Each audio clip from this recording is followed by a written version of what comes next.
Hello everyone, let me teach you how to solve this problem.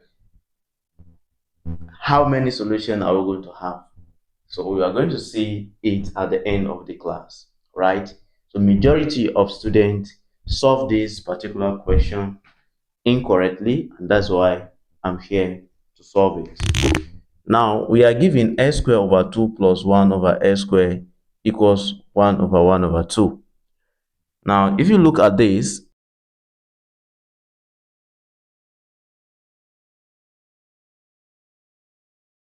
all right, I'm going to have this right hand side 1 whole number 1 over 2 is same thing as 2 times 1. We have 2 plus 1, we have 3 over 2.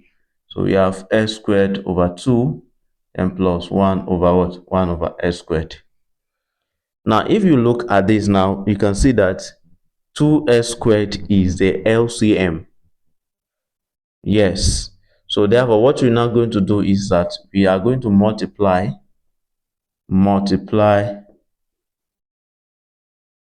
through by what?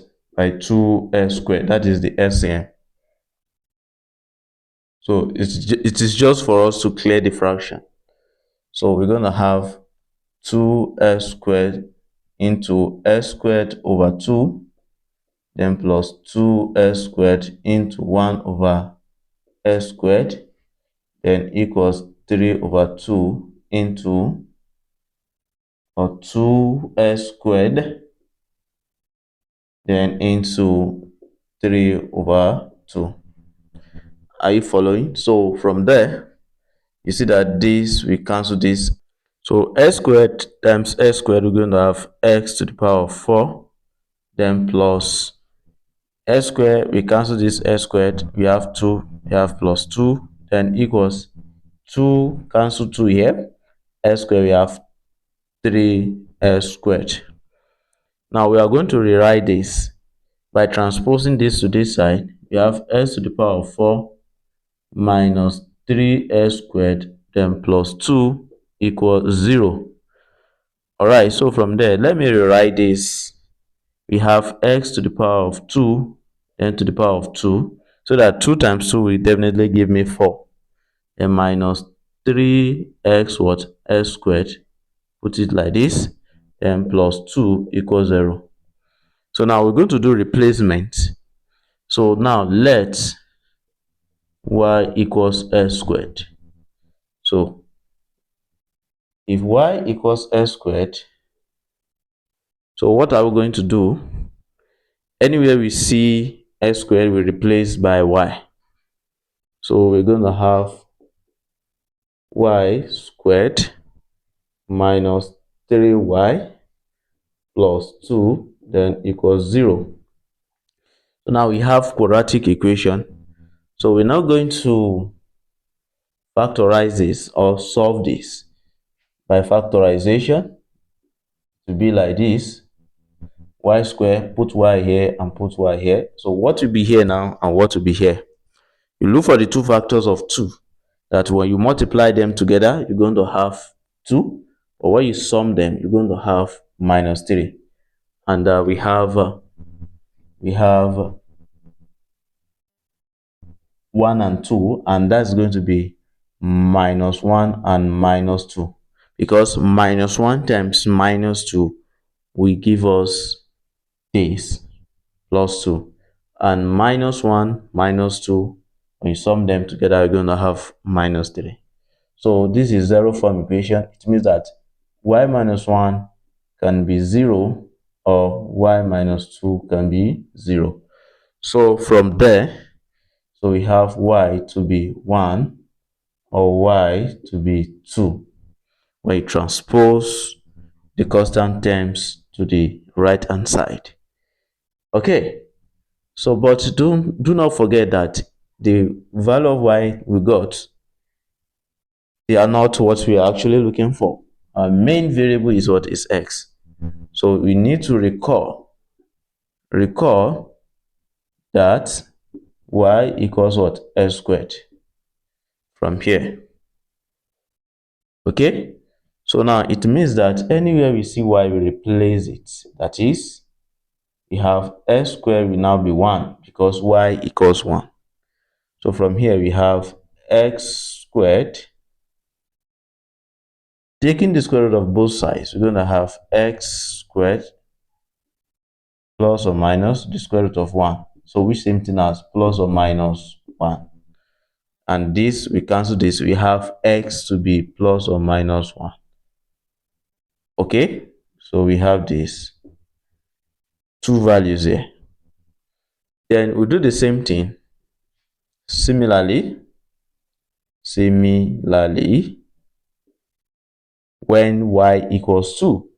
So when y equals 2, so we know that we are going to have x squared will be equals to 2. So we have the square root of x squared equals the square root of 2 plus or minus. So this, we cancel this, we have x to be equals plus or minus square root of 2.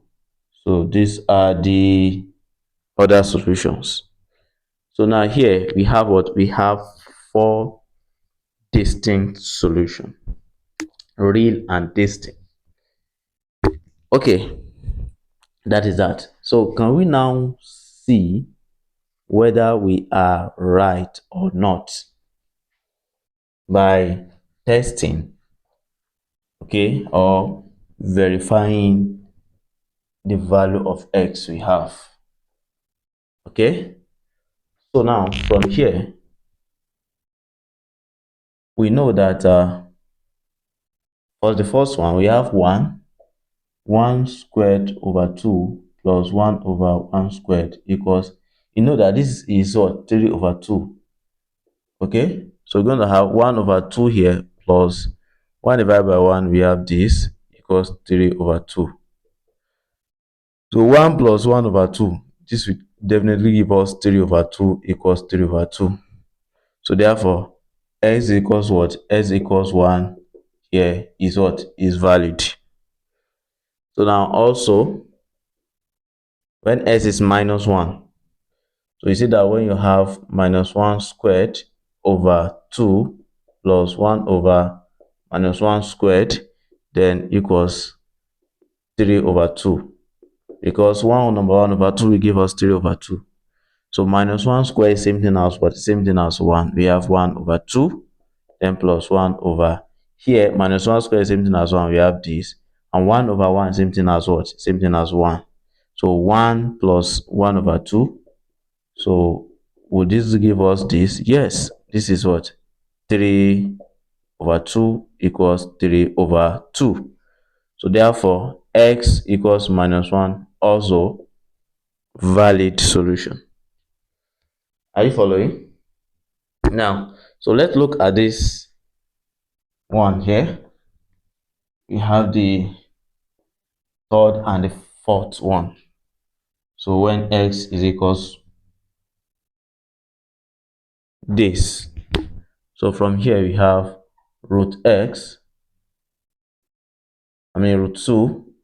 That is when x is root 2 to the power of 2, then divided by 2 plus 1 over root 2 divided by 2. So would this give us 3 over 2? Because 1 over 2 is 3 over 2. Alright, so we're going to have, you see that this power, we cancel this power, we have 2 over 2 plus 1 over this power, we cancel this, we have this. Would this give us 3 over 2? 2 over 2 is 1 plus 1 over 2. Would this give us 3 over 2? Yes, because 1 plus 1 over 2 is 3 over 2 equals 3 over 2. So therefore, x equals root 2 is what? Is valid. Okay. Lastly, when x is minus 2, minus root 2 all squared, okay, all over 2 plus 1 over minus root 2 all squared equals 3 over 2. Now, here we have minus there. So this power will take care of this minus. This is like 1 minus 1 times root 2 all square. So it means that minus 1 squared, then root 2 square. You understand? So this square, we take care of this negative sign. So from there, we're going to have what? We're going to have this, we cancel this, and minus 1 will go. We have 2 over 2 and plus 1 over, we have 2, because this we cancel this, and it will also affect this negative sign. Then would this be 3 over 2? So now you see that 2 over 2 is 1 now, plus 1 over 2. Would this be 3 over 2? Yes, because this plus this is 3 over 2, now equals 3 over 2. So by doing that, you see that what? X equals minus root 2 is also what? Is also valid solution. And that's it. If you find the class very interesting, so do not hesitate to share this to your colleagues so they can learn from this. If you are just watching our video for the first time, consider subscribing to our YouTube channel. Hit on the bell icon so that you'll be notified anytime we upload a new content. Thank you so much for watching. Bye bye.